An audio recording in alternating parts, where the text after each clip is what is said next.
কোথায় গেল গাড়িওয়ালা, কই গেল বাড়িওয়ালা, কোথায় কোথায়? যেই বান্দার রুমটা এত সুন্দর টাইলস মোজাইক করে সাজানো, মখমলের চাদর লাগানো, ওখানে কোনো ময়লা নাই, ময়লা সাফ করার জন্য কত কর্মচারী কাজ করে, কিন্তু ইন্তেকাল হওয়ার পর প্রধানমন্ত্রী, রাষ্ট্রপতি, বড় বড় এমপি মন্ত্রীদের যেই হালাত, এই যে গরিব রিক্সা ড্রাইভারের একই হালাত, 3 কাপড়ের বাসিন্দা হয়ে কবরে যাবে। তুমি বিল্ডিংওয়ালা দামি বান্দা হিসেবে তোমার কবরে কোনো বিছানা দেওয়া হবে না। গরিব যেমনে পড়ে আছে তোমাকেও তেমনি পড়ে থাকতে হবে। ওই কবরে গরিবের প্রশ্ন যেমন, তোমারও প্রশ্ন তেমন হবে। রবের পরিচয় দাও, ধর্মের পরিচয় দাও, রসুলের পরিচয় দাও। অতএব আল্লাহর মোহাব্বত নিয়ে চলো রে বাবা। এ দুনিয়া চিরদিন থাকার জন্য নয়। আল্লাহর কাছে তওবা করো। আল্লাহ, জীবনে অন্যায় করে করে জীবনটারে নষ্ট করেছি, তুমি ছাড়া কেউ জানে না। আল্লাহ তুমি জানো, আমার মা বাবা ভাই বোনেরা কেউ জানে না আমি কত বড় অপরাধী। দিন কি सूरज डूब रही है हम लोगों के सामने, दिन की सूरज डूब रही है हम लोगों के सामने, रोज़े महशर क्या जवाब है मुस्तफ़ा के सामने, रोज़े महशर क्या जवाब है मुस्तफ़ा के सामने। दुनिया में हो दुनिया का तलबगार नहीं हो, दुनिया में हो दुनिया का तलबगार नहीं हो, बाजार से गुजर हो खरीदार नहीं हो, बाजार से गुजर हो खरीदार नहीं हो। কলিজার টুকরা আমার সমবয়সী যুবক বন্ধুগণ, স্নেহের ছোট ভাই, পর্দার আড়ালে অবস্থানরত শ্রদ্ধেয়া সম্মানিতা মা ও বোনেরা, দয়াময় আল্লাহ রাব্বুল আলামিনের দরবারে লাখ কোটি শুকর ও সুজুদ যে মহান রব্বুল আলামিনে ফিতনার জামানায় কোরআন ও সুন্নাহর ভিত্তিতে সহি তরিকায় কিছু কথা বলার জন্য, শুনবার জন্য আমাদেরকে কবুল ও মঞ্জুর করেছেন। নিয়ামতের শুকর আদায়ার্থে মুসলমান হিসেবে ঈমানের আওয়াজ উঁচু করে এক আওয়াজে উচ্চ কণ্ঠে সকলেই কালিমাতুশ শুকর উচ্চারণ করি, আলহামদুলিল্লাহ। লক্ষ কোটি দরুদ ও সালাম সয়্যিদুল মুরসালিন, রাহমাতুল লিল আলামিন, শফিউল মুজনিবিন, খাতামুন নবিয়্যিন, সয়্যিদুস সাকালাইন, ইমামুল মুরসালিন, শফিউ আযম, রাসূল আকরাম, রহমত আলম, নবিয়ুল আরব ওয়াল আজম, হাবিবে কিবরিয়া, আশরাফুল আম্বিয়া, সয়্যিদুল আম্বিয়া, शफीअ महशर, साक़ी कौसर, आका नामदार, मदीना का ताजदार, आफ़ताब नबूवत, फ़ख्र मौजूदात, सय्यदुल मखलूक़ात, हज़रत मुहम्मदुर रसूलुल्लाह सल्लल्लाहु अलैहि व आलिहि वसल्लमेर ऊपर सर्वोपरि शुक्र যাদের অক্লান্ত পরিশ্রমের মাধ্যমে আজ এই সুন্দর আয়োজন, মাদ্রাসা কর্তৃপক্ষ, এলাকাবাসী, উলামায়ে হযরত, আইম্মে মাসাজিদ, বিভিন্ন শ্রেণী পেশার মানুষ, জনপ্রতিনিধি এবং প্রশাসন যে যেইভাবেই সহযোগিতার হাত বাড়িয়েছেন, আল্লাহ তাআলা প্রত্যেকের এই সহযোগিতা দ্বীনের মুহাব্বতে, নাজাত ও হেদায়েতের ওসিলা হিসেবে কবুল করেন। কোরআনে হাকিম থেকে যে আয়াত পড়েছি, আল্লাহ তাআলা বলেন, ওয়া আম্মা মান খাফা মাকামা রাব্বিহি ওয়া নাহান নাফসা আনিল হাওয়া ফাইন্নাল জান্নাতা হিয়াল মাওয়া। যে ব্যক্তি ভয় করে আল্লাহর দরবারে দাঁড়ানোর দিনটাকে এবং এই ভয় অন্তরে ঢুকাইয়া গুনাহকে ছেড়ে দিয়েছে, আল্লাহ বলেন গুনাহের থেকে নিজেকে বাঁচায় রাখলো আল্লাহর দরবারে জবাবদিহিতার ভয়ে, তার উত্তম ঠিকানা হলো জান্নাতুল মাওয়া। আল্লাহর রাসূল বলেন লা তাআতা লি মাখলুকিন ফি মাসিয়াতিল খালিক, আল্লাহকে অসন্তুষ্ট করে পৃথিবীর ভিন্ন কারো আদেশ নিষেধ মেনে নেওয়া হারাম।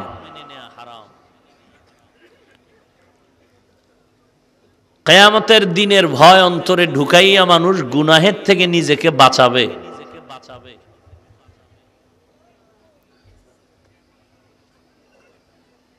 কারণ এক হাদিসে আল্লাহর রাসূল বলেন পৃথিবীর সমস্ত বনি আদমরা অপরাধী, গুনাহগার।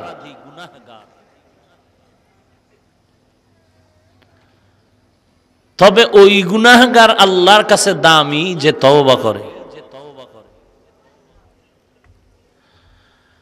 অনেকে ইচ্ছা করে গুনাহ করে, অনেকে অনিচ্ছায় গুনাহ হয়ে যায়।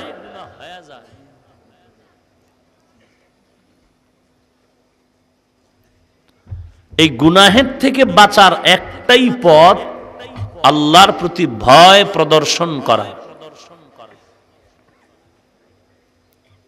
এই ভয়ের আরবি কোরআনে হলো খৌফ, ভয়ের আরবি তাকওয়া, ভয়ের আরবি হলো খশিয়া। প্রত্যেকটায় কিছুটা ব্যবধান আছে। ভয় কেন? গুনাহ থেকে বাঁচা। গুনাহ থেকে বাঁচবো কেন? শাস্তির থেকে বাঁচার জন্য। কিসের শাস্তি? পরকাল জিন্দেগীর জাহান্নামের শাস্তি।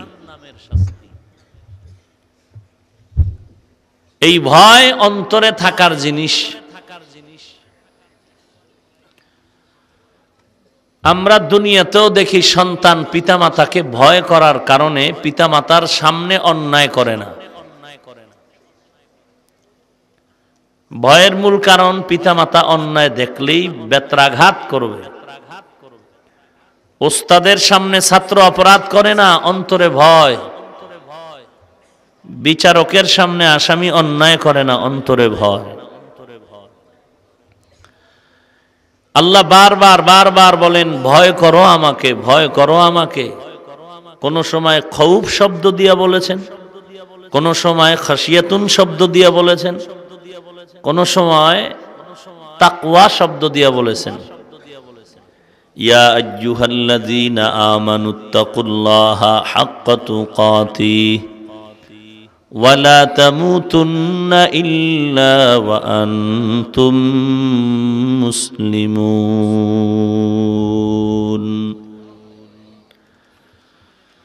لو أنزلنا هذا القرآن على جبل لرأيته خاشعا متصدعا من خشية الله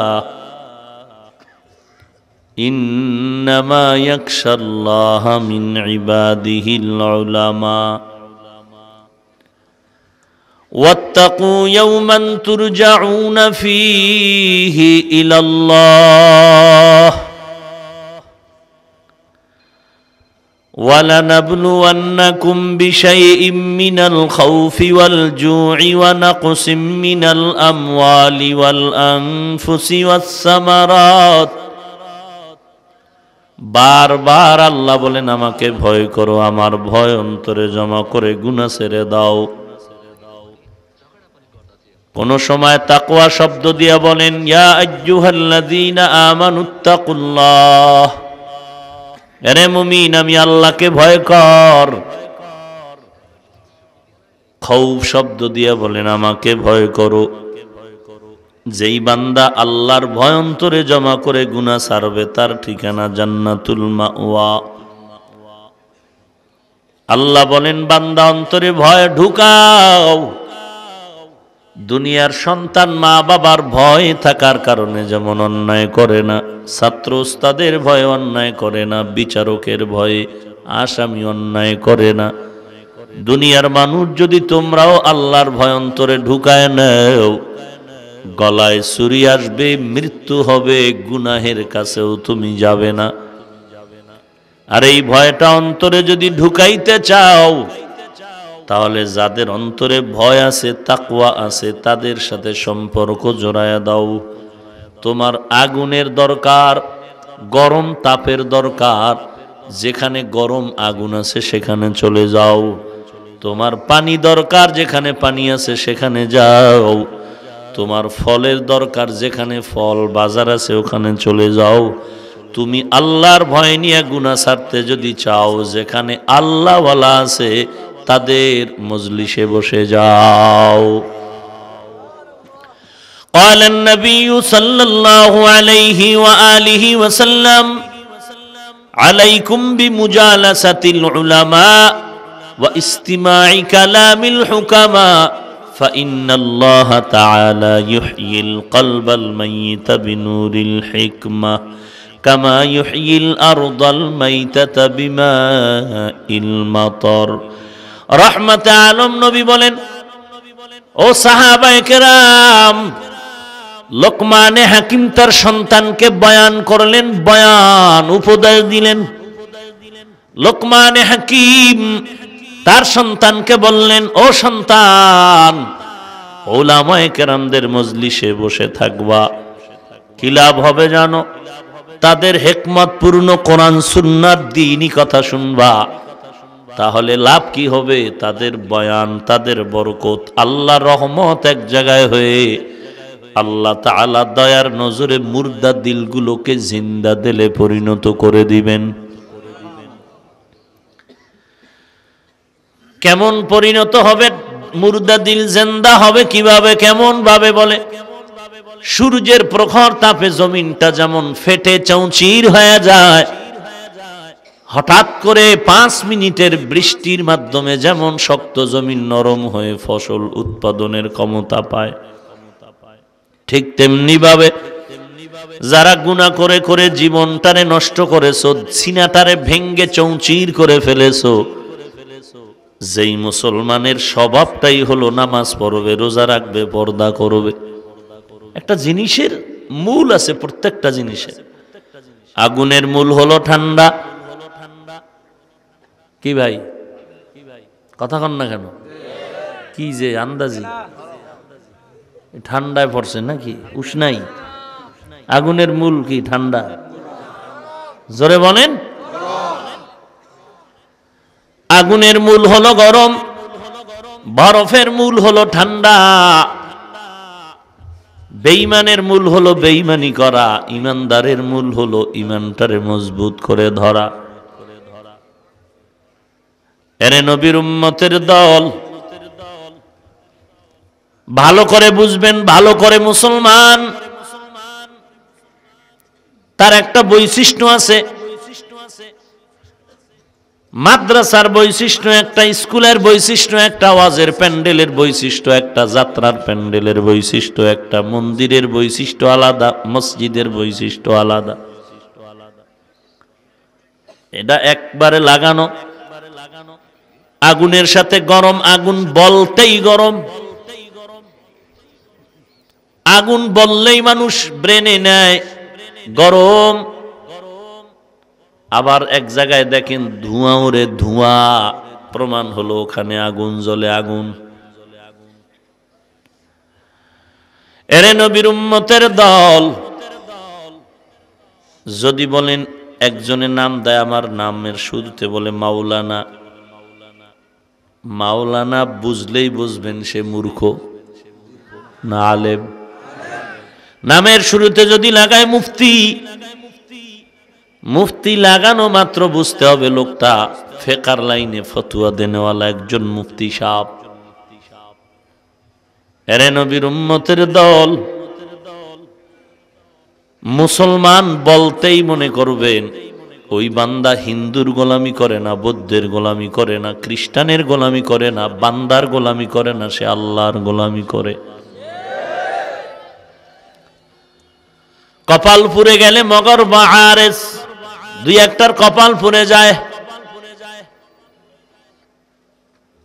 মুসলমান দাবি করে, নাম সুন্দর, গোষ্ঠী সুন্দর, কিন্তু কাজকর্ম সব খারাপ। মানুষ পেছনে পেছনে তারে বরদোয়া করে। এরে নবীর উম্মত, আল্লাহ বলেন এই জন্য আমার ভয় অন্তরে ঢুকায় না। একটা দিনের কথা উল্লেখ করছেন, হাসরের ময়দান, কিয়ামতের দিন। কিয়ামত কি জিনিস? কত বেঈমান আছে, কত নাস্তিক, মুসলমান নামদারি কিয়ামত বিশ্বাস করে না। বলে কিয়ামত বলতে কিচ্ছু নাই। আল্লাহ পাক বলেন এমন একটা দিন তোমার সামনে আসবে যেদিন আল্লাহ হবেন একমাত্র বাদশাহ, শাহেনশাহ। শাহেনশাহ শব্দটা শুধু আল্লাহর জন্য খাস, পৃথিবীর আর কারো নামের শেষ শুরুতে শেষে শাহেনশাহ শব্দ লাগানোটা গুনাহের কাজ। শাহেনশাহ একমাত্র আমার আল্লাহ। কিয়ামতের দিন আল্লাহ কায়েম করবেন। যেই নাস্তিক বেঈমানেরা বলে কিয়ামত বলতে কিচ্ছু নাই, কেন কিয়ামত?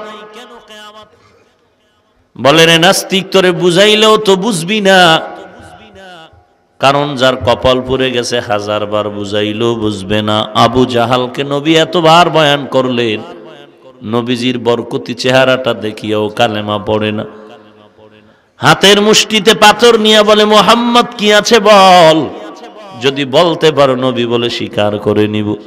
নবী বলেন আমি বলবো না, আমি বলতে জানি না, আমি জানি না তোমার হাতে কি আছে।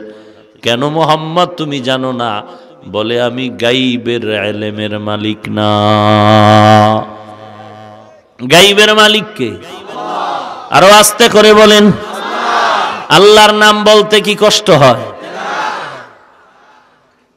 আরে মিয়া, সামান্য একটু ঠান্ডাই তো, এতে একেবারে দুইটা চোখ ছাড়া কিছুই টের পাওয়া যায় না।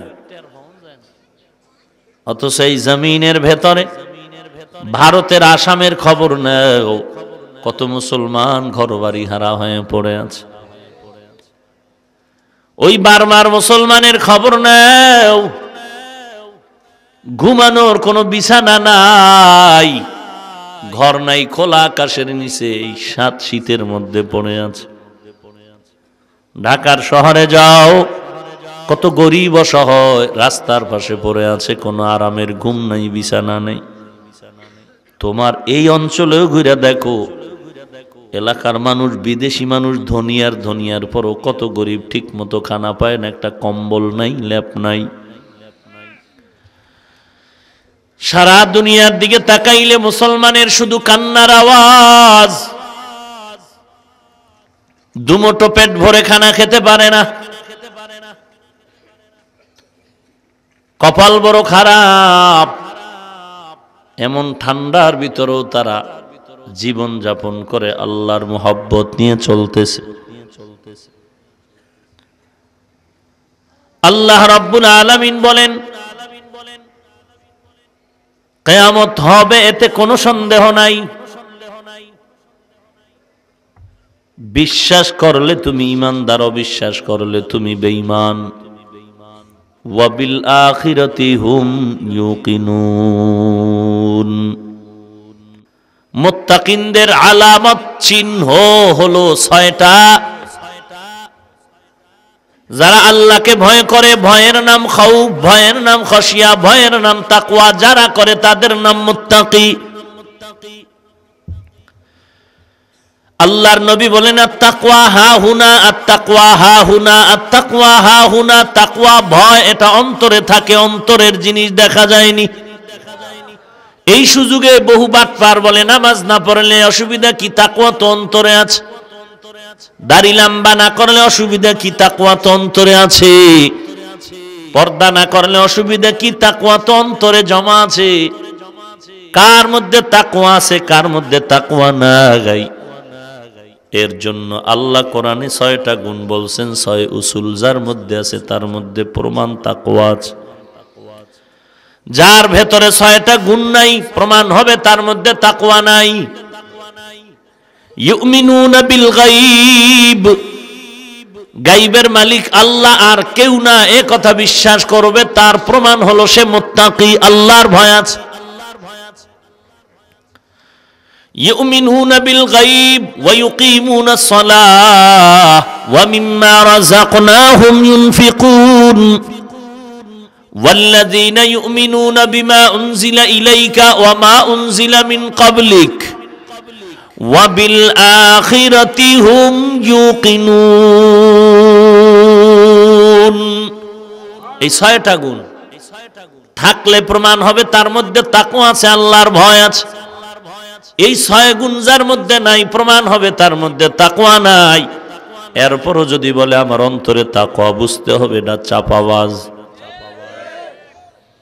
আর এই 6 গুণ যাদের তারা মুত্তাকি, তাদের পুরস্কার হলো উলাইকা আলা হুদাম মির রাব্বিহিম ওয়া উলাইকা হুমুল মুফলিহুন। এরা হেদায়াত প্রাপ্ত, এরা বিজয়ী, জান্নাতের মেহমান। কয় গুণ? কথা বলেন না কেন? 1 নম্বরে গাইবের মালিক আল্লাহ বিশ্বাস করবে। 2 নম্বরে বছরে একবার নামাজ কায়েম করবে। সপ্তাহে 1 দিন না, প্রতিদিন 5 বার। তাহলে যে 5 ওয়াক্ত নামাজ পড়ে না, সে যদি কয় আমি তাকওয়া অন্তরে নিয়ে ঘুমাই, এটা আসলে মুত্তাকি না বাটপার?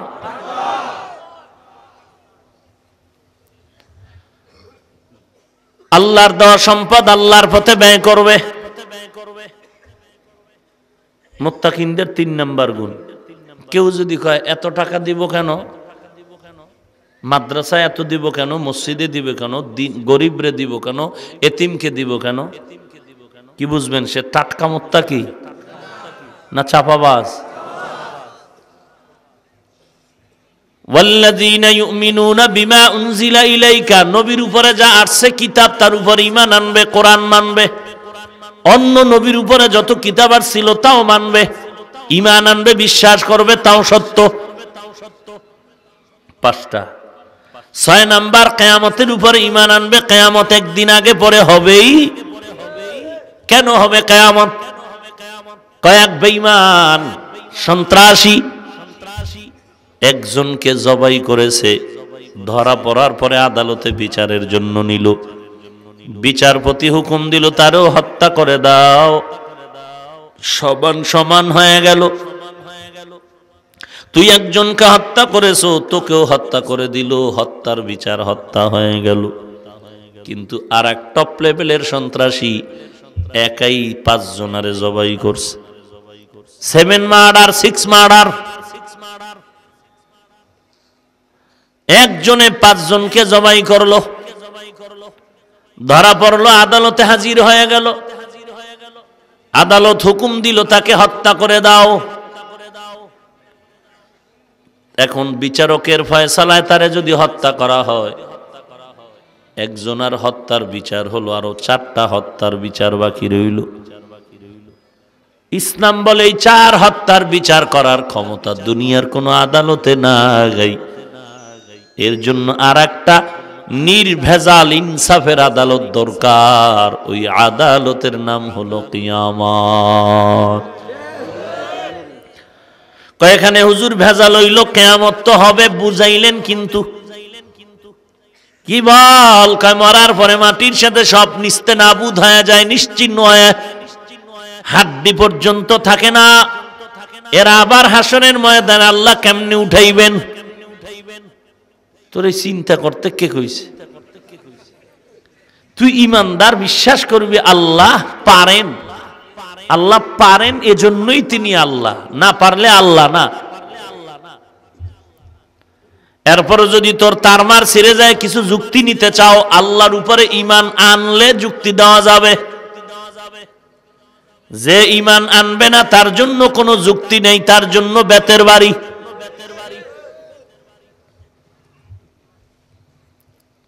যারে দেখি না তারে মানিও না, আল্লাহকেও দেখি না, আল্লাহকে মানিও না। কত কায়দায় নাস্তিকদের প্রশ্ন, সামান্য কোনো আলেম জবাব দিতে পারবে না, কঠিন ভাবে আটকায় দেয় প্রশ্ন করে।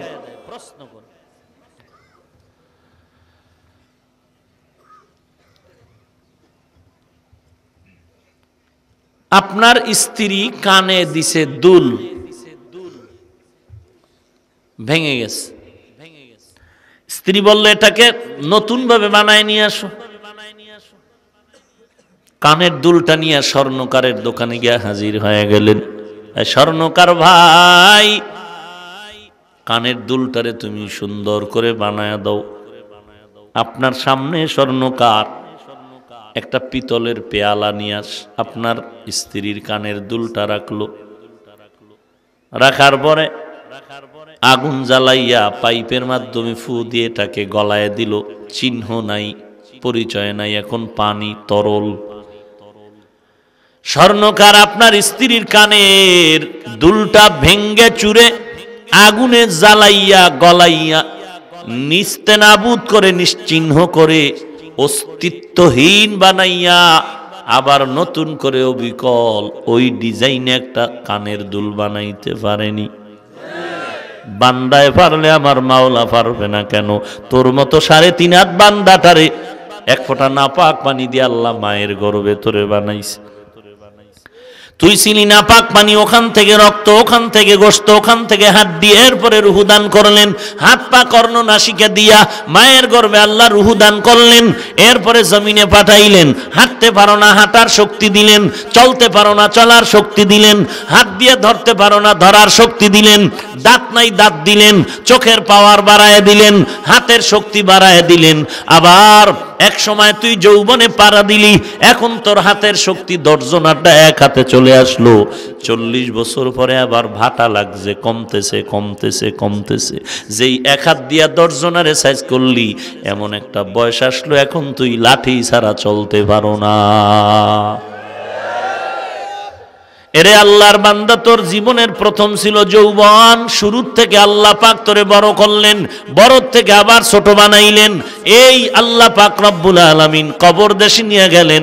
আমার আল্লাহ তোর মতো বান্দাটারে আবার হাসরের ময়দানে 1000 বার পারবেন উঠাইতে। আল্লাহর দেওয়া আসমানের দিকে তাকায় দেখ, একটা চাঁদ দেখা যায়। ওই চাঁদটা আরবি মাসের 1 তারিখ দেখা যায়, চুলের মতো চিকন, চোখেও ধরা যায় না। এটারে প্রথম আল্লাহ পাক রব্বুল আলামিন বড় করে করে করে করে 14 তারিখ পুরো গোলাকার ফুটবলের মতো হয়ে যায়। আবার 14 তারিখের পরে এই চাঁদটাকে আবার চিকন করে ভাটা লাগায় দেয়, ভাটা নাই নাই হয়ে যায়। আরবি মাসের শেষ দিকে চাঁদ নাই, চাঁদ নাই, চাঁদ নাই। যেই চাঁদ চুলের মতো চিকন বড় হয়ে গেল, আবার বড় থেকে ছোট, ছোট হতে হতে নাই হয়ে গেল। আবার প্রথম আরবি মাসের পরের মাসের 1 তারিখ আল্লাহ পাক আবার দেখায় দিলেন। এত বিশাল চাঁদ, এই চাঁদটা যদি আমার আল্লাহ ছোট থেকে বড় বানায়, নাই বানায় নতুন করে আবার অন্য মাসে উঠাইতে পারেন, তোর মতো 3.5 হাত বান্দাটারে কবরের মধ্যে নিয়া আল্লাহ পাক রব্বুল আলামিন হাসরের ময়দানে নতুন করে কেন বানাইতে পারবেন না? আল্লাহ পারবেন, এজন্যই আমরা ওই আল্লাহকে মানি। যে আল্লাহ পারবেন না, সে আল্লাহকে আমরা মানি না।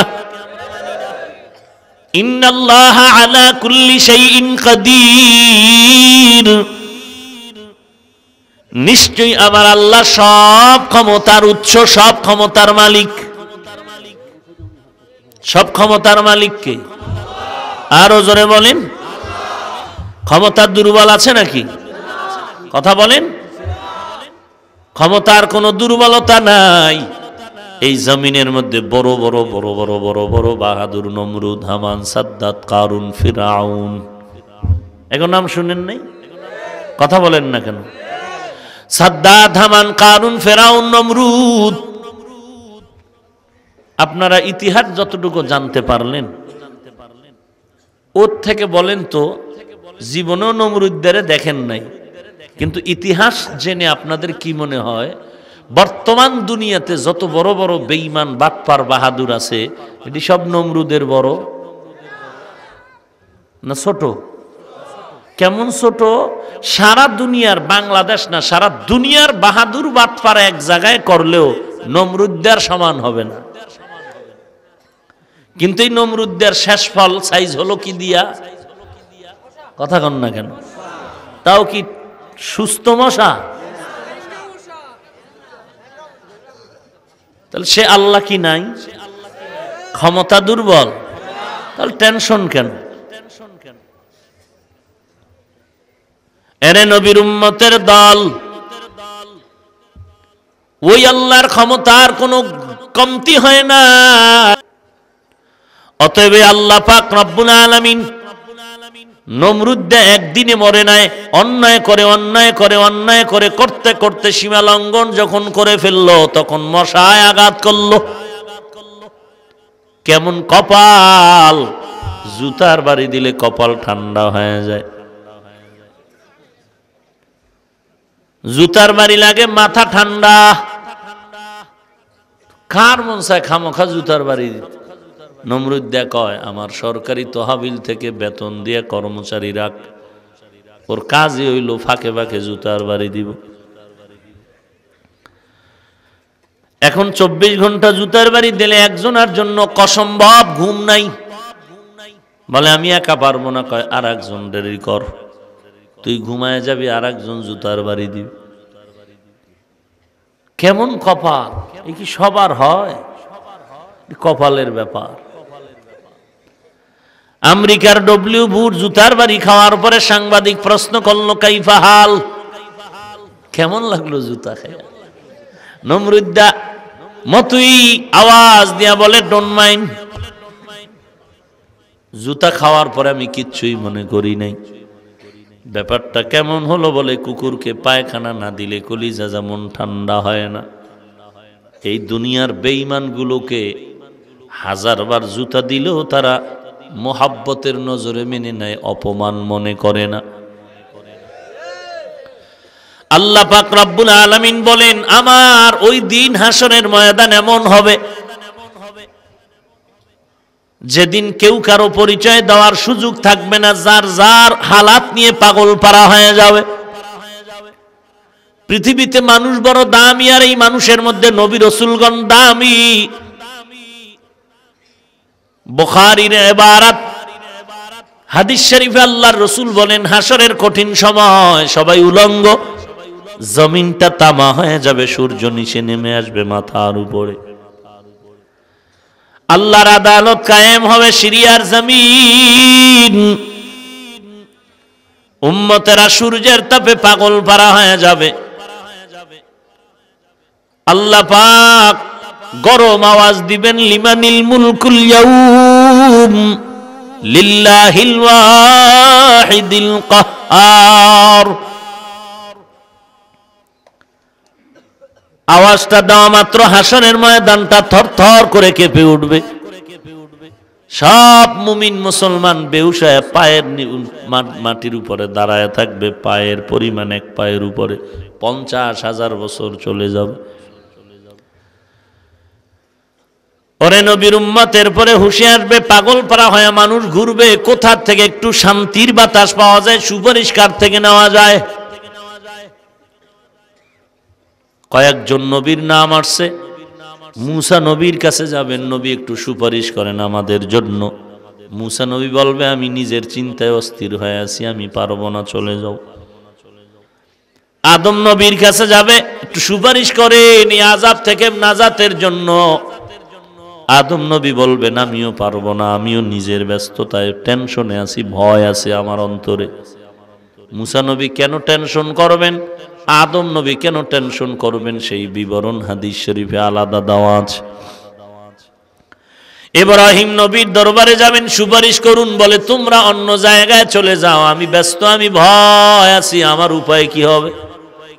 উম্মতের চিন্তা নাই, আমি আমার চিন্তা নিয়ে ব্যস্ত আছি।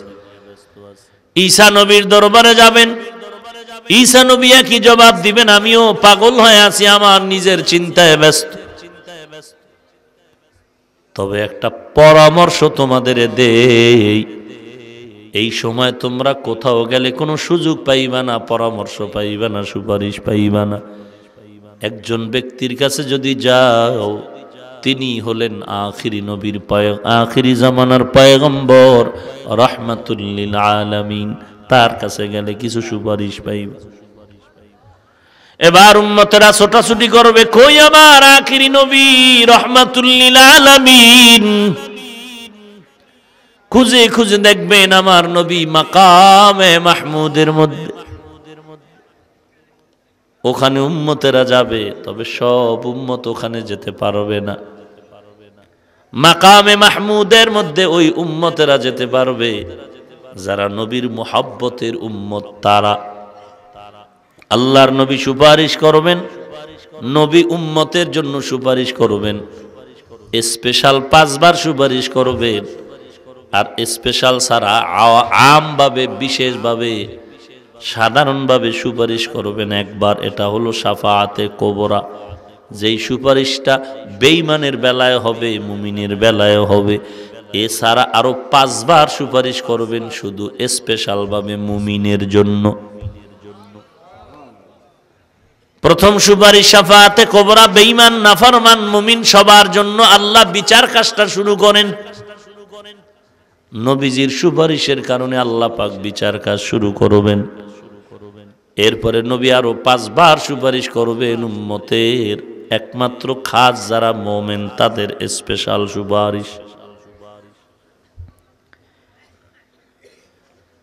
আমি যে কথাটা বুঝাইতে চাই, সমস্ত নবীদের থেকে দামি জমিনে আর কেউ নাই। সেই নবীরা যদি হাসরের ময়দানে নফসি নফসি বলে কাঁদেন, আদম নবী কাঁদবেন নফসি নফসি, ঈসা নবী বলবেন নফসি নফসি, আমার কি উপায়, আমার কি উপায়। ওই সময় আপনার পীর সাহেবের কি উপায় হবে? এরে নবীর উম্মতের দল, ওই দিনের ভয় অন্তরে ঢুকাও। যেই বান্দা বান্দি ওই ভয় অন্তরে ঢুকাইয়া গুনাহের থেকে নিজেকে বাঁচাবে, ওয়ানাহান নাফসা আনিল হাওয়া ফাইন্নাল জান্নাতা হিয়াল মাওয়া, তার ঠিকানা হবে জান্নাত। এখন এই আল্লাহর ভয় অন্তরে ঢুকানোর জন্য প্রেসক্রিপশন আল্লাহ দিলেন। যাদের অন্তরে ভয় আছে তাদের কাছে যাও। তারা কারা? বলে কুনু মা'আস সাদিকিন, সালিহিন, সাদিকিন, আল্লাহওয়ালা, আল্লাহর প্রিয় বান্দাদের বন্ধু হয়ে থাকো, তাদের সাথে সম্পর্ক জোড়ায় দাও।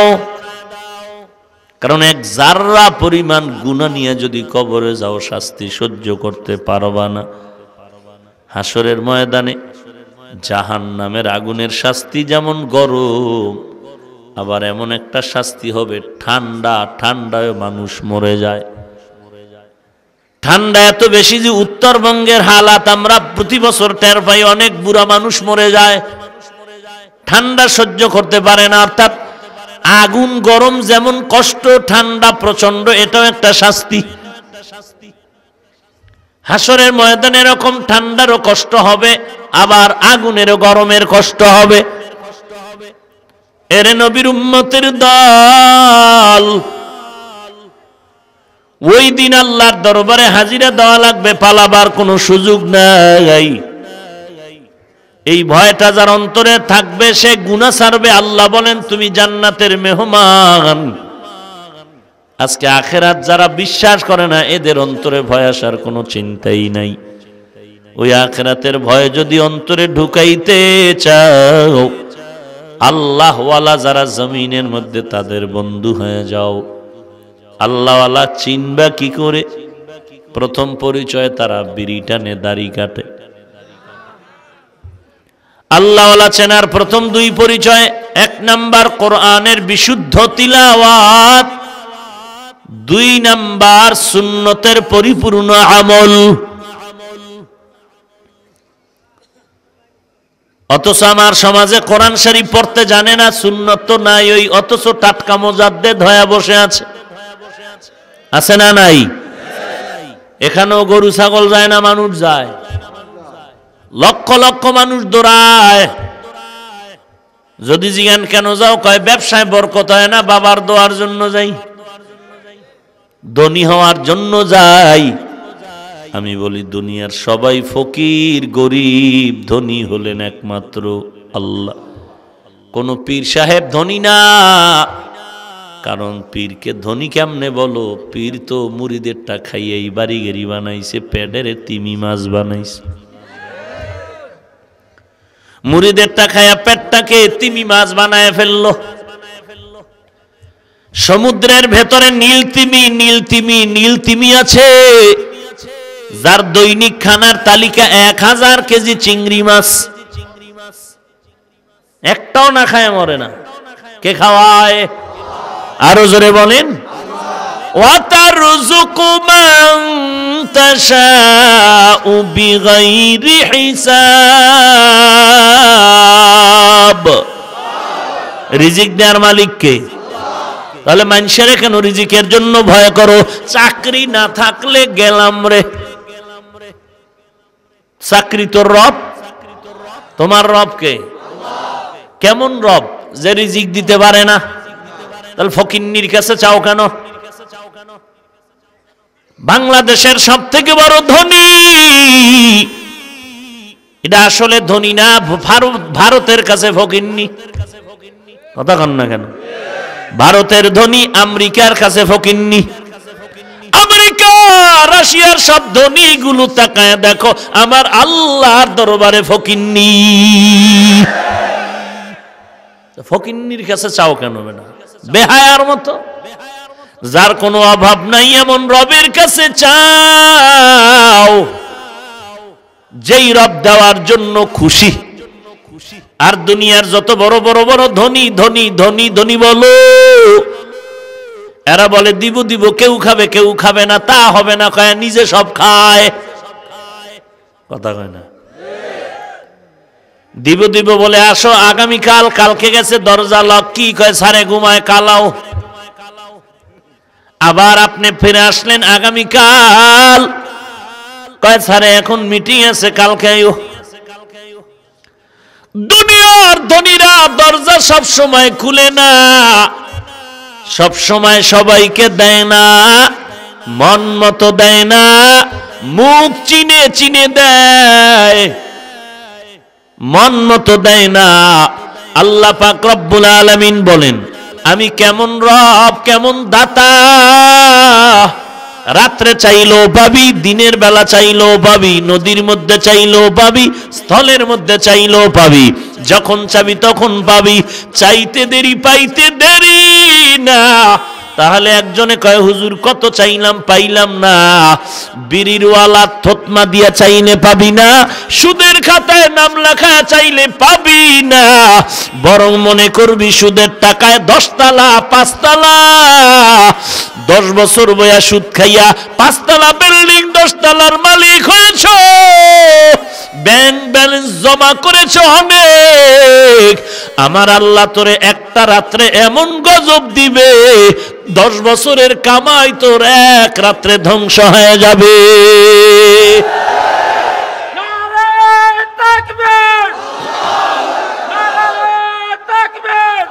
ভাইরা আমার, ধনীকে কথা কন না কেন? সে আল্লাহকে পছন্দ হয় না তো চান না কেন? আল্লাহর কাছে চান না কেন? দুনিয়া পাওয়ার লাগি ভোর রাত্রে ঘুমান না 500 টাকার লোভে। অথচ ফজরের নামাজে বান্দা যদি উঠে একটু সেজদায় পড়ে যাইতি, আল্লাহ অটোমেটিক রিজিকের দরজা খুলে দিতেন। তো চাওয়া লাগতো না, আল্লাহ এমনিই খুলে দিতেন। হাদিসে পাকে আল্লাহ রসুল বলেন, ফজরের সময় আল্লাহ পাক ফেরেশতা পাঠায় দেয়, নামাজীদের বরকত বাড়াও, রিজিকে বরকত বাড়ায় দিয়ে আসো। যাও আরে আল্লাহর বান্দা, আল্লাহ এমন ধনী যার কোনো তুলনা নাই, যিনি বান্দা চাইলে খুশি মনে দেয়, খুশি হয়ে দেয়, না চাইলে আল্লাহ বেজার। আর দুনিয়াওয়ালারা দিব দিব যা বলে, চাইলে মন খারাপ হয়ে যায়। কেমন অন্তর মিয়া! আপনি 5000 টাকা ধার দিছেন, চাইতে গেলে আপনার উল্টো গালি দেয়। এই বেটা লজ্জা করে না বারবার টাকা চাস? হায় হায়, আল্লাহ বলেন আমার মতো ধনী আর কেউ নাই। অতএব টাকার জন্য, রিজিকের জন্য যদি কোনো বান্দাকে তুই পাও ধরে নত হতে চাও, সেটা বান্দার কাছে না, আল্লাহর কাছে মাথা নত করো। তুই মনে করছো এই বান্দা অনেক ধনী, ও কয়জনার সম্পদ লুণ্ঠন করে জুলুম করে ধনী হয়েছে। আসলে ধনী না, এত পাইয়াও কিন্তু তার শান্তি নেই। খেরের ঘরওয়ালা কান্দে, বিল্ডিং টিনের ঘর কেমনে ভাই শান্তি অনে ঢুকানো। ওখানে গিয়া তাকায় দেখে টিনের ঘরওয়ালা চিৎকার দিয়া কান্দে, কি ব্যাপার? কয় বিল্ডিং সেই শান্তি নেই। বিল্ডিং এ শান্তি বলে, হাত দৌড়ায় গেল বিল্ডিং এ। বিল্ডিং এর মধ্যে বইয়া এক বেচারা পায়ের উপরে পাও ফালায় পত্রিকা পড়ে আর চা টানে ডান হাতে, বিড়ি টানে বাম হাতে। স্যার আপনার সাথে সালাম। কি ব্যাপার? বলে আপনার মতো আমি বিল্ডিং চাই, শান্তি। কয় পৃথিবীতে যদি অশান্তিতে কেউ থাকে এক নম্বরে আমার নামটা চলে আসবে। এত সুন্দর বিল্ডিং এর পরও অশান্তি কেন? আমার যত সন্তানাদি দেখো সবগুলো হারামজাদা, আমি পাওয়ারলেস হয়ে বসে আছি। আমার মতো অশান্তিতে দুনিয়ায় কেউ নাই। তাহলে শান্তি দেওয়ার মালিক একমাত্র আমার আল্লাহ। শান্তি আল্লাহ যদি দেয় তাহলে খোলা আকাশের নিচেও বান্দা শান্তি পায়। আর কপালে যদি শান্তি না থাকে, মখমলের চাদর বিছাইয়া এসির বাতাসেও কপালে শান্তি হবে না। শান্তি দেওয়ার মালিক কে? ইয়া আইয়ুহান নাস আনতুমুল ফুকারাউ ইলাল্লাহ ওয়াল্লাহু হুয়াল গানিয়্যুল হামিদ।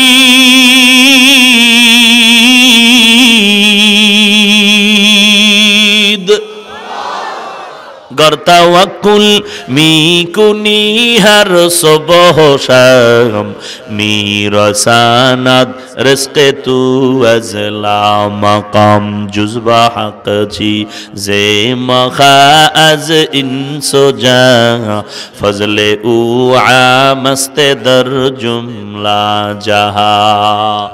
আল্লাহর একজন প্রিয় বান্দা নাম হলো মালিক। কি নাম?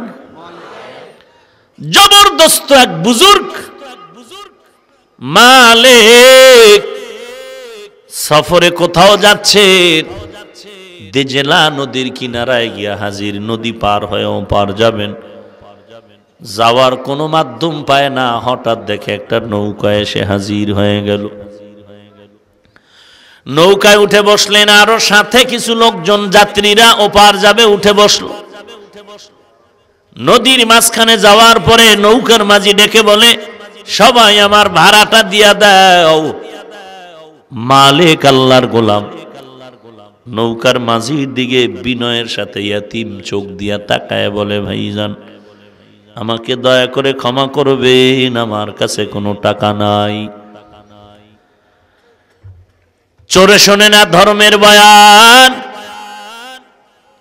সুযোগ পেয়ে নৌকার মাঝি মালিক আল্লাহর ওলিকে উল্টা পাল্টা বকাবাদ্য শুরু করলো, এমন বাজে বাজে কথা। কিন্তু আল্লাহর ওলি কোনো জবাব দেন না, কারণ আল্লাহওয়ালা এমন আল্লাহওয়ালা তাদের জবানটারে হেফাজত করেন, বিচার আল্লাহর কাছে দিয়ে দেন, নিজেরা হাতে বিচার নেন না। আর বিচার নিজের হাতে না নিলেই তো আসমান থেকে বিচার শুরু হয়ে যায়।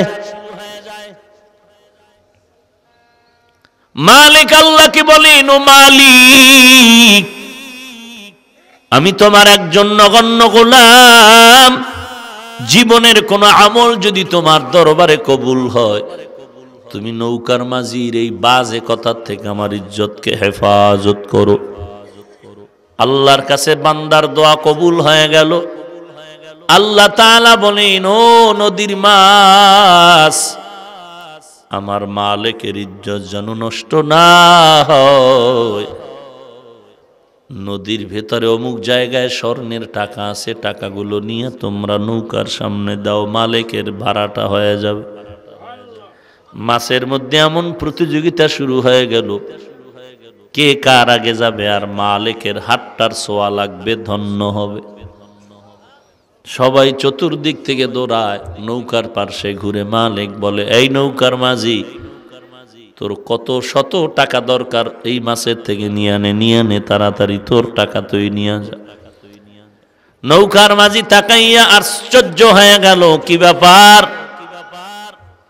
বুঝতে পেরে পায়ে ধরে কান্না শুরু করলো, হুজুর বুঝতে পারি নাই, মাফ করে দেন।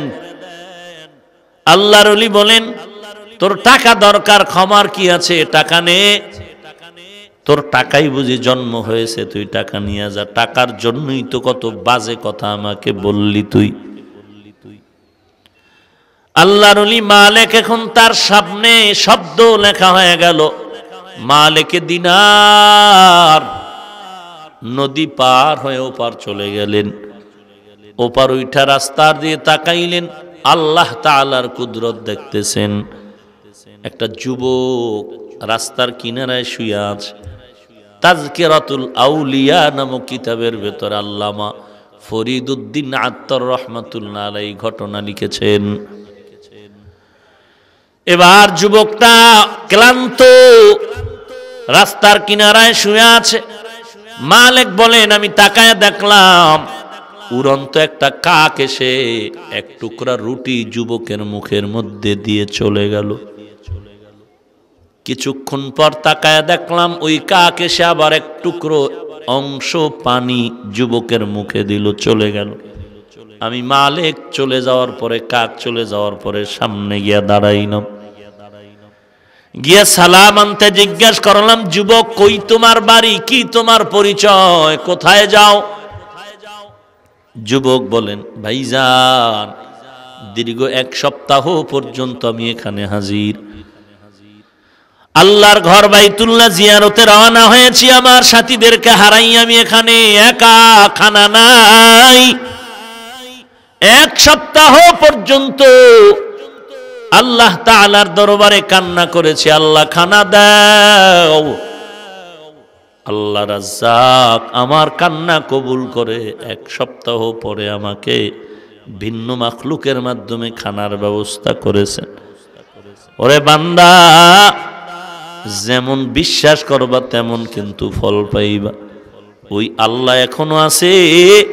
তুমি এখন যদি ওই ভয় আর বিশ্বাস আর তাকওয়া নিয়ে আল্লাহর কাছে এখনো চাও, আল্লাহর জাত ও সিফাতের কসম, আমার আল্লাহ এখনো আসমান থেকে রিজিকের ব্যবস্থা করতে পারেন। মালিক ইবনে দিনার বলেন, যুবকের এই হালাত আমি শুনলাম, এরপরে আমার একটু কেমন যেন পানির পিপাসা লেগে গেল। কোথায় আমি পানি পাই? চতুর্পার্শ্বে জঙ্গল। পানি তালাশ করা শুরু করলাম। জঙ্গলার ভেতরে গিয়া দেখলাম একটা পানির কূপ আছে, পানি পান করব, মনের স্বাচ্ছন্দ্যে রওয়ানা। পানির কূপের কিনারায় গিয়া দেখলাম জঙ্গলার মাখলুকতের মধ্যে ভিন্ন মাখলুক হরিণীরা পানি পান করে দাঁড়ায় দাঁড়ায়। আমি এখন দূরে বসে চিন্তা করলাম পানি পান করব কিভাবে। হরিণীরা পান করে যাওয়ার পরে আমি পানি পান করব। আমি খুঁজে খুঁজে একটা রশি নিলাম আর একটা পাত্র নিলাম। কূপের থেকে পানি উঠাইয়া আমি পানির পিপাসা নিবারণ করব। হরিণীরা পানি পান করে চলে গেল। এরপরে আমি যখন পাত্রটা নিয়ে রশি বেঁধে কূপের মধ্যে ফেললাম, মনে মনে একটা প্রশ্ন জমা হয়ে গেল, হরিণীরা যে কূপের পার্শ্বে দাঁড়ায় পানি পান করলো, ওদের তো রশিও লাগলো না, ওদের তো কোনো পাত্র লাগলো না, আর আমি পানি পান করতে আমার রশি লাগলো কেন, পাত্র লাগলো কেন? অথচ আমি মালিক, বনি আদম, হরিণ থেকে আমি বড় দামি, আল্লাহর কাছে মানুষের থেকে দামি আর কোনো মাখলুক নাই। হরিণ পানি পান করলো, বালতি লাগলো না, রশি লাগলো না, আমি মালিক পানি পান করতে রশি লাগবে কেন? গায়বী আওয়াজ, এ মালিক, হরিণীরা আমি আল্লাহর উপরে ভরসা করেছে, বালতির উপরে করে নাই, রশির উপরে করে নাই। তুই মালিক যদি আমি আল্লাহর উপরে যদি ওয়াসিতাবিহীন তাওয়াক্কুল করে ফেলতি, অমাইয়া তাওয়াক্কাল আলাল্লাহ ফাহুয়া হাসবুহ, আমি আল্লাহর উপরে ভরসা যদি করতে, আমি আল্লাহ বালতি রশি ছাড়াও তোর হাতের নাগালে পানি পৌঁছায় দিতাম। আল্লাহ পারেননি? যেটা মনে করবেন পারে না, হয় না, অসম্ভব, এটা আল্লাহর কুদরতের দ্বারা কি সম্ভব। হাকিমুল উম্মাত কোথাও সফরে রওয়ানা, আশরাফ আলী থানবী সন্তান তার সাথে বা তার আত্মীয় সাথে, একটা বাচ্চা পানি চাচ্ছে, পানি নাই, রাস্তার মধ্যে পানি নাই, একটা গাছের সামনে গিয়া কয়, এখানে হাত বিছে একটু বল পানি, আল্লাহর হুকুমে পানি চাই। সাথে সাথে গাছের থেকে পানি প্রবাহিত শুরু হয়ে গেল। বলে এটা কেমনে সম্ভব? এটা থানবী রহমাতুল্লাহ আলাইহির গায়ের জোরে সম্ভব না, একমাত্র আমার আল্লাহর কুদরতের দ্বারাই সম্ভব।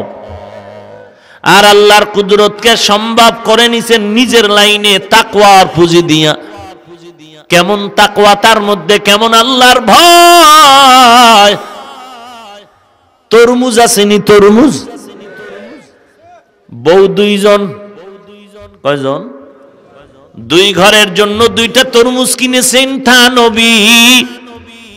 তরমুজ কিনার পর দুইটা তরমুজ দুই ঘরে দিয়ে দিবেন, এটাই তো বাস্তবতা।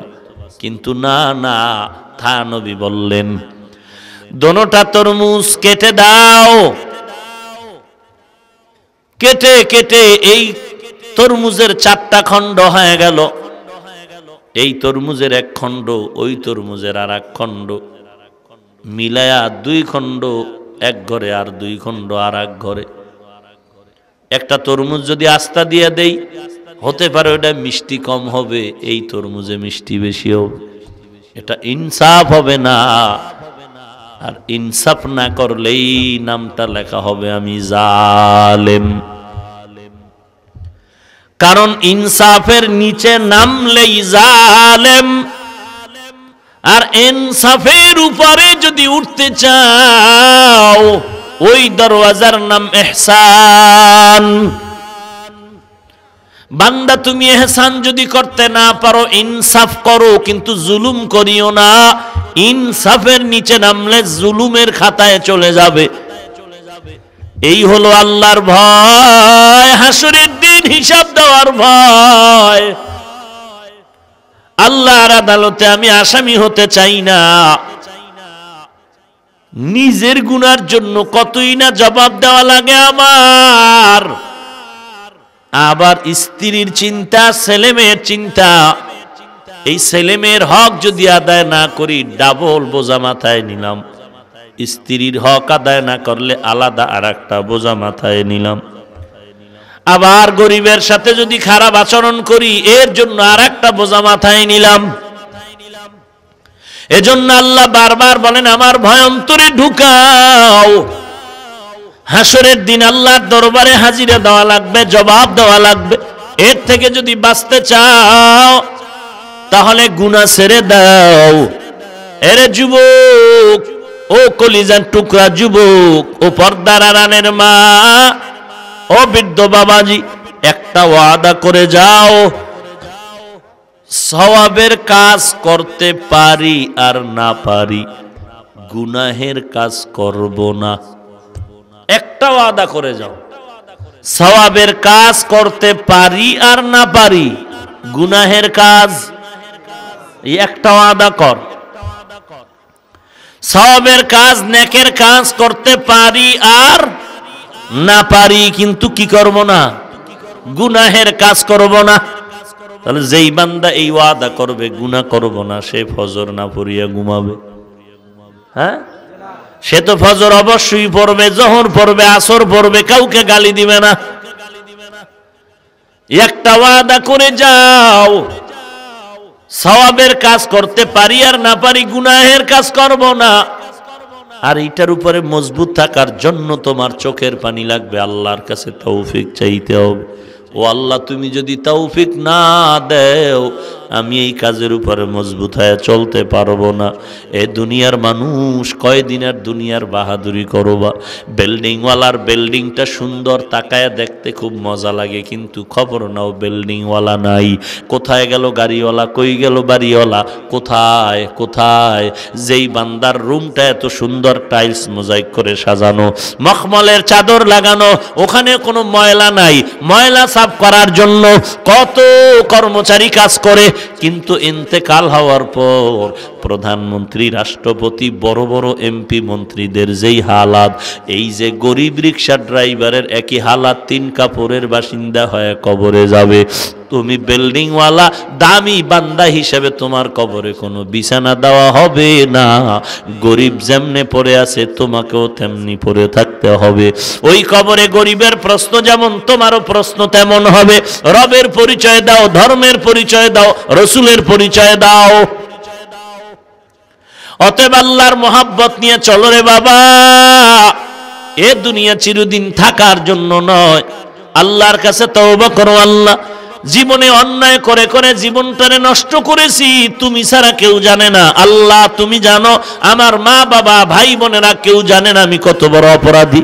ও আল্লাহ, তুমি জানার পর আমি যে অন্যায়গুলো করছি, এই অন্যায়ের খবর এখন যদি আমার মা জানে, মা বলবে তোর মতো সন্তান চাই না। আব্বা জানলে বলবে তোর মতো সন্তান চাই না। আমার স্ত্রী যদি বলবে তোমার মতো স্বামী চাই না। ও আল্লাহ, তুমি জানার পরে, তুমি দেখার পরে একবারও বেজার হয়া পানিও বন্ধ করো নাই, বাতাস বন্ধ করো নাই, রাগ করে তুমি সূর্যের আলো বন্ধ করো নাই। বরং আল্লাহ বলেন, আমি তো বেজার হই নাই, বরং প্রতিদিন আসমানে আইসা বান্দা তোদের ডাকি, আয় আয় তওবা কর, চোখের পানি ছেড়ে কান্না কর। চোখের পানি গালের নিচে আসার আগে আমি জীবনের সব গুনাহগুলো মাফ করে দিব। অতএব আল্লাহর কাছে তওবা করো। শুরুতেও বলেছি, সব বনি আদমেরা অপরাধী, গুনাহগার। আল্লাহর কাছে ওই গুনাহগার দামি যে তওবার দরজায় ফিরে আসে। অন্যায় করেছো, আল্লাহর দরবারে তওবা করো। আল্লাহ, জীবন যাবে আর অন্যায় করব না, নামাজ ছাড়ব না, বেপরদায় চলব না, কারো হক নষ্ট করব না, মা বাবার সাথে বেয়াদবি করব না, আল্লাহওয়ালা ওলামাদের সাথে বেয়াদবি করব না, কারো হক নষ্ট করব না। অন্যায় করেছি, আল্লাহ মাফ করে দাও। আল্লাহর দরবারে তওবা করে নাও। চোখ দুটো বন্ধ করে দেখো, তোমার মতো যুবক আজকে কোটিপতি, 1 টাকাও হারাম খায় না, তুমি কেন পারবা না? আবার তুমি যেই যৌবনের বাহাদুরি করো, তোমার মতো কত বাহাদুর কবরবাসী হয়ে গেল, হয় নাই? এরে নবীর উম্মতের দল, এই জীবনে তোমার কত বন্ধু বান্ধব নিয়ে খেলার মাঠে আড্ডা দিছো, লেখার পড়ার মাঠে আড্ডা দিয়েছো, এখন অনেকেই নাই। দিন দিন যেন কেমন এতিমের মতো হয়ে যাচ্ছে। একদিন তোমারও ডাক এসে যাবে। আজকে তোমাকে ঠান্ডার মধ্যে কেউ বলছে তোমার ভাই, তোমার মা, তোমার বোন, অথবা তোমার স্ত্রী বলছে ঠান্ডায় বের হইও না, কষ্ট। কিন্তু আল্লাহ না করুন, এখনই যদি মরণ হয়ে যায়, নিজের সন্তান বলবে তাড়াতাড়ি বাহিরে নামায়া দাও, তাড়াতাড়ি বাহিরে নামাও, কালকে জানাজা হবে। তাহলে কালকে নামাই, বলে না না। হায় হায়, লোকটা স্ট্রাক করে মরে গেল।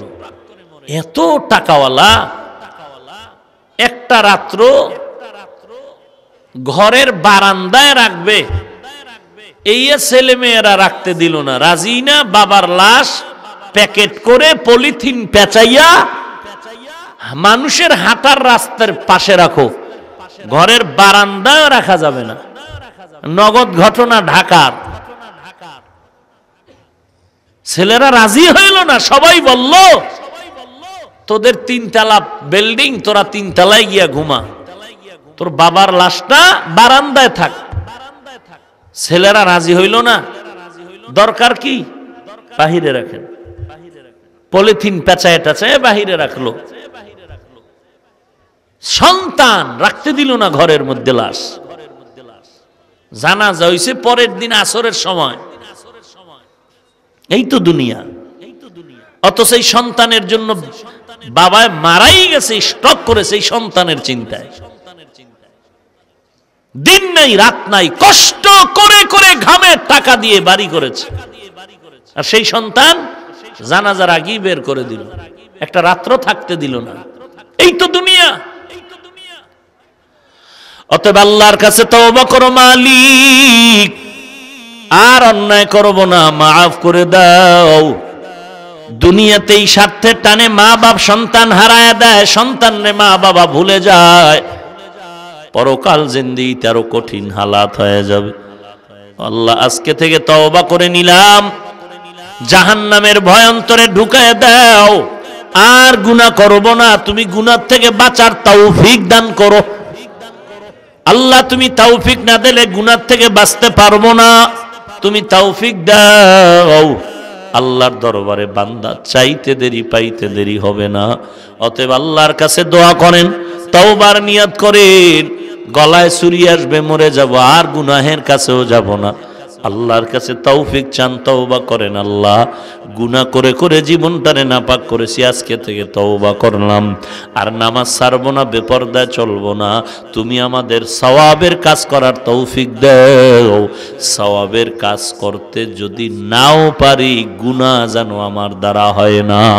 এই তওবার উপরে মজবুত হয় আল্লাহর কাছে চোখের পানি ছেড়ে দোয়া করো, আল্লাহ পাক আমাদের এই তওবা করার মতো তৌফিক দান করেন, এই তওবার উপরে মজবুত হয়ে চলার মতো তৌফিক দান করেন। আমিন। আলহামদুলিল্লাহি রাব্বিল আলামিন, ওয়াসসালাতু ওয়াসসালামু আলা সাইয়্যিদিল আমবিয়া ওয়াল মুরসালিন ওয়া আলা আলিহি ওয়া আসহাবিহি আজমাইন। ইয়া আরহামার রাহিমিন, ইয়া আরহামার রাহিমিন, ইয়া আরহামার রাহিমিন, ইয়া আরহামার রাহিমিন। রব্বিরহামহুমা কামা রব্বায়ানি সগীরা। আয় আল্লাহ, আমরা গুনাহগার, প্রচন্ড ঠান্ডার ভেতরে, উপরে কাপড় নাই, কত কষ্ট করে কোরআন সুন্নাহর মোহাব্বতে এখানে হাজির হয়েছেন। কত মুরব্বী হাজী সাহেব, কত ওলামায়ে কেরাম, কত যুবক, ছাত্র ভাই, ব্যবসায়ী, শ্রমিক, চাকরিজীবী, পর্দার আড়ালের কত মা। আয় আল্লাহ, আমরা গুনাহগার, মেহেরবানি করে দয়ার নজরে সবার গুনাহগুলো মাফ করে দেন আল্লাহ। আয় আল্লাহ, আমরা তওবা করেছি, তওবা কবুল করে নেন।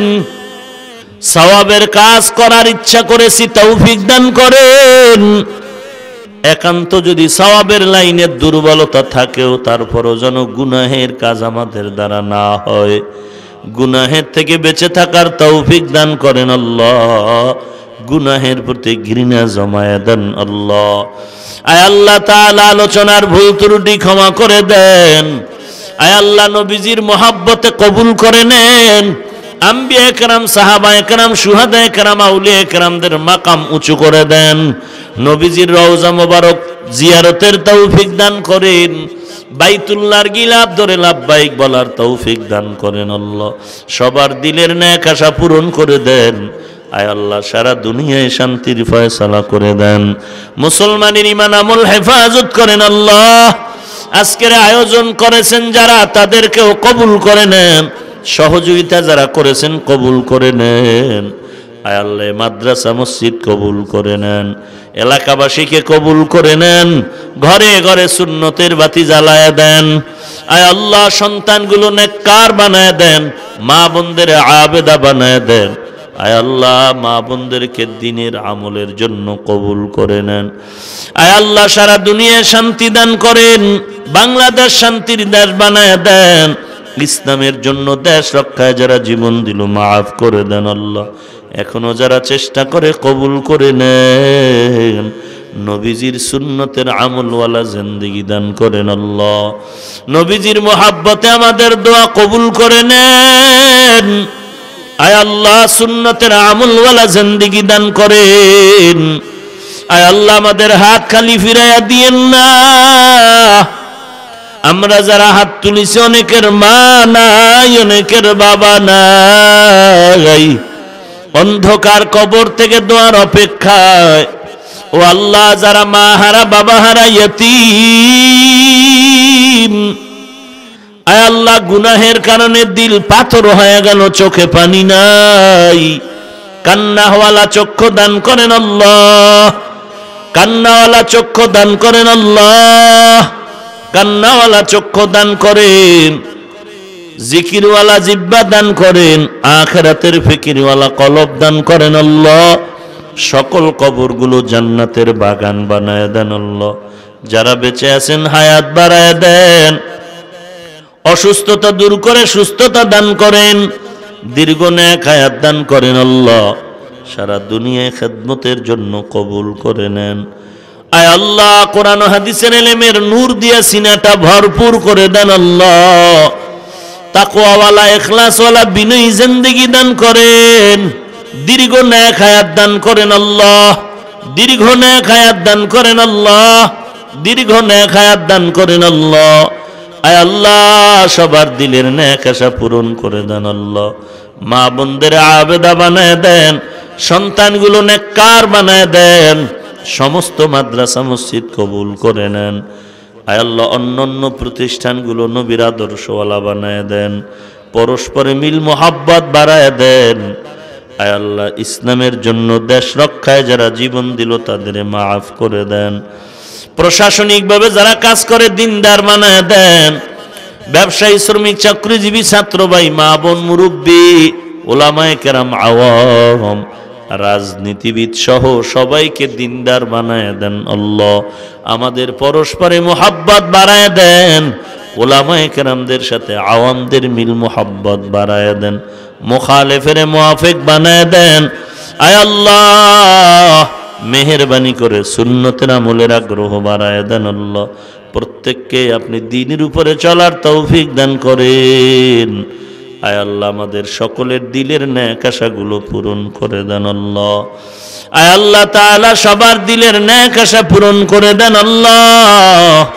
আয় আল্লাহ ঢাকাতে মাদ্রাসার খেদমত করি কবুল করে নেন আল্লাহ। মাদ্রাসা ঘরের কাজ চলে গায়বী খাজানার থেকে কামিয়াবির ব্যবস্থা করে দেন। আয় আল্লাহ পহেলা ফেব্রুয়ারি মাদ্রাসার মাহফিল কবুল করে নেন। আয় আল্লাহ গায়বী খাজানার থেকে সব প্রয়োজনের ব্যবস্থা করে দেন আল্লাহ। আয় আল্লাহ নিরাপদে দিনের খেদমতের জন্য কবুল করে নেন। চলার পথে কুদরতের হাতে হেফাজত করেন, চলার পথে কুদরতের হাতে হেফাজত করেন, চলার পথে কুদরতের দ্বারা হেফাজত করেন আল্লাহ। আয় আল্লাহ প্রত্যেকটা যুবককে সুন্নতের আমলওয়ালা বানায় দেন। মোবাইলের গুনাহের থেকে হেফাজত করেন, মোবাইলের গুনাহের থেকে হেফাজত করেন, মোবাইলের গুনাহের থেকে গোটা জাতিকে হেফাজত করেন আল্লাহ। আয় আল্লাহ আমাদের সকলের দোয়া মোনাজাত নবীজির মহব্বতে কবুল করে নেন। সাল্লাল্লাহু তাআলা আলা খায়রি খালকিহি মুহাম্মাদ ওয়া আলিহি ওয়া আসহাবিহি আজমাইন। আমিন আমিন আমিন বিরহমাতিকা ইয়া আরহামার রাহিমিন।